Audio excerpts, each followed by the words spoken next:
Hello दोस्तों, welcome back to your channel. Bhojpuri industry के superstar Khesari Lal Yadav और भोजपुरी एक्ट्रेस आकांक्षा पुरी की हाल ही में एक जिम वीडियो ने सोशल मीडिया पर हंगामा मचा दिया था।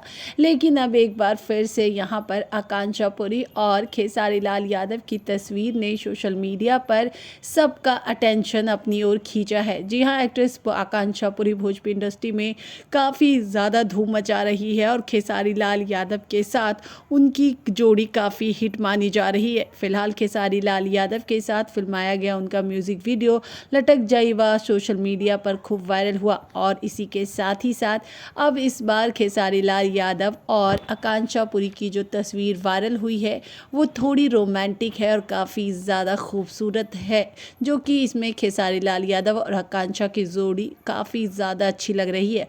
और साथ ही इस फोटो को शेयर करते हुए आकांक्षा ने लिखा है कि ये मोमेंट काफ़ी अच्छा और ख़ूबसूरत है और ये उनकी फिल्म आने वाली फिल्म अग्नि परीक्षा की है। बता दें दोस्तों, इसी के साथ आगे खेसारी लाल यादव और आकांक्षा की और भी कई आने वाली फिल्में हैं, क्योंकि इनकी जोड़ी को लोग काफ़ी कर रहे हैं पसंद।